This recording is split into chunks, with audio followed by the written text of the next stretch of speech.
Good evening. My name is David Landers, and I'm a coach and a psychotherapist, trainee psychotherapist with accreditations that I like to bring out and try and do these videos and give some content that may or may not help people. I try and cover a spectrum of subjects that can range from people who are having challenges with, let's say, alcohol, something I know very well, personally and externally. Also about maybe some people who've experienced difficulties in their relationships. Maybe they've been involved with a cluster type personality that we're going to talk about today, which is, a lot of people talk about it, but something happened recently and it made me want to address the subject again, because I think there's two issues here that run parallel with one another, and mine is, I believe that if you are involved with a narcissist, an NPD, or you have children with that person, you have the high probability, if you separate that co-parenting, whether it's alternate sharing or whether it's every other weekend, whatever way it's been laid out, is depending on how the separation happened and depending on each adult's new relationship, existing relationship at the time, depending on the invalidated feelings from the original relationship between them adults, you will probably have the high probability that you may be facing or have the risk of facing difficulty managing a relationship with your children, and in some cases maintaining a relationship with your children. Now, I'm going to speak about someone who's given me authorization to speak about his story, and I can relate to it because he got with this lady in question and they both brought their generational trauma to the relationship, meaning they both had issues. There was alcohol in the relationship, there was infidelity, but the difference between the gentleman in question was, he was honest enough when we worked together to admit his role in it. He was not honest enough to get clean, to stop drinking and reassess his life. And he made a commitment that he was going to be the best possible father he could be. And he made a commitment he was going to be, for a future relationship, he was going to try and be the best possible boyfriend he could be. And he's gone on to achieve that. I can see him from the moment we first started working together to how he is now. And his trajectory has just gone upwards. He has faced, in that time, provocation that, when we tracked through it, we always maintained that be alert, because once you start knowing the literature, and you can just grab it from all places now, via books, via YouTube. If your desire is to get knowledgeable on the possibility, if you suspect you've been in a relationship that your ex-partner has a high probability of being narcissistic, then you have to go out and try and protect yourself in the best way possible. And that's what he done. And he could keep this ex at bay. He got the odd text messages, he got the usual accusations, being blamed.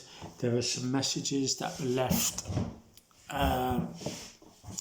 with his children that were untrue. And because of the work and the literature we understood together, the determined that the worst possible thing we can do if you are at the beginning of possible parental alienation is to try and validate your points. So I'll give you an example. You will give your children over for the week they spend with the, let's say, unhealthy ex, based on the evidence that you have because of behaviours that have gone on during the relationship. If you've been honest enough to look at yourself and understand that you also played a role in it. So it's not just having this, let's sit on a high perch and judge. That's what we worked with to make sure that that wasn't happening. And we was on high alert for the probability that one time the ticking clock, of the potential of parental alienation was going to happen. And it started off very incrementally with the children were lied to about his new relationship. Then he was so cautious and aware when he started his new relationship that he held back to introducing his children to this new partner because he wanted to make sure that he wasn't just introducing these children to, any person, because it's destabilising for the children because they're already in the unknown. Regardless of if it's a bit of dysfunction, it's still a known place for children. And the best thing to do is when you get them out of this dysfunction is to stabilise them, to get them aware that, okay, it's difficult about mummy and daddy every day, but now you can start stabilising. With a cluster type, that becomes very difficult because in some cases, and I want you to hear this clearly, someone's hatred for an ex or an ex's new partner can outweigh their moral compass towards their children or their love for their children, meaning that they can put bombs of lies in the children's head. They can create an ambience around the children even speaking about this new partner or their mum or their dad, let's say, whatever way it is. They can also make it so difficult for a normal week if the healthy partner is having the children where they just bombard the children. They bombard the children with phone calls or photos, and they don't love their children enough to let their children love. So back to the subject of alienation. What will start happening is the once close bonds that you had, this healthy relationship, will start fraying a little bit, and you'll have to define whether it's just a development with your children being teenagers or whether it's purposefully put there by the starting of an alienating parent. And the alienated parent will be full of confusion. The beginning of it is something that just creeps up, and then boom, it just happens. And before you know it, you've had a weekend, or you've had an outburst, or you've had an accusation, or you've had a whole barrage of history that's come out in 5 minutes about all the things you've done, all the things you supposedly have lied about, all the things you supposedly have not been good enough to do. And the most normal thing we all want to do in that situation, and this is where we all have to be aware of, is to validate our position. We will stand there and try and validate everything that's thrown at us. And that, for me, is where I'd like to make this the main message of this video. The main core of this video is, if you have a child that when they're 1 week with a healthy parent or 1 week with an unhealthy parent, whatever way we want to structure it and say and describe what this is like, there'll be an extremity. So the unhealthy parent or the unhealthy ex-partner will put a lot of pressure on the child. And then with the validation from the healthy partner or the partner seeking validation, it will start creating a stress point in the child, in their psychological functioning. And what will happen is there will be a break somewhere, and it splits off and it comes out in adaptive ways, as in come out in outbursts, confusion, it will come out in accusations, it will come out in just being ignored, it will come out in being accused, as I said, it will come out in the child or the children not actually remembering the good times.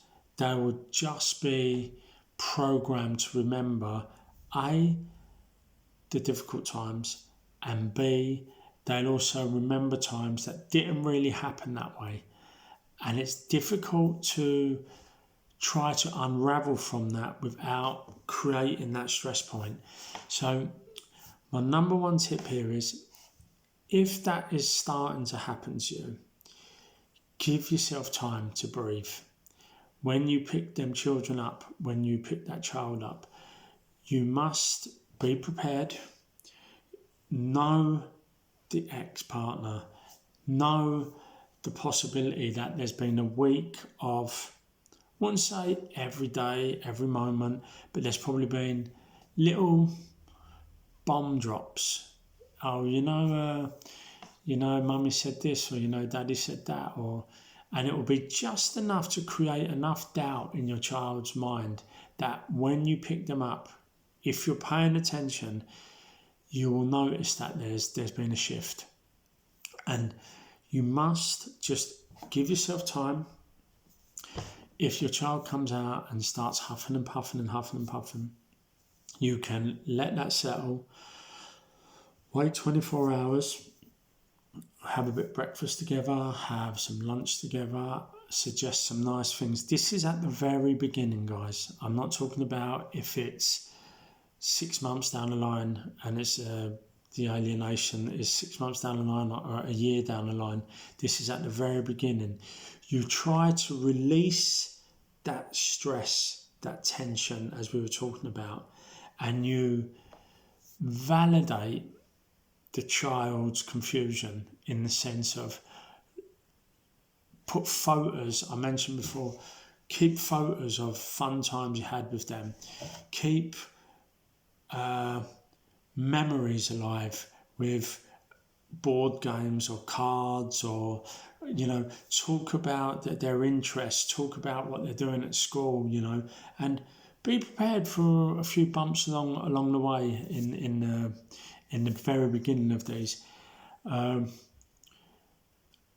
I'd like to do another video, because to get into when it carries on and builds up a head of steam, it's more structural what we have to put in place to protect people like my client and people who are going through this. And the heartbreaking thing about this is there's so many people going through this at the moment, this parental alienation, who don't know it's parental alienation. They're confused. They're suffering from the brain fog of getting out of the relationship, and they're also suffering from thinking that there's something that they're doing wrong, and it's not. So I hope that helps, guys. My name's David Landers. Like I said, if you have any questions and you may feel like you're going through this, please drop me a line on davelanders47gmail.com. Like I said, my code of ethics is never to do any harm. It's just a video that I think and hope it helps.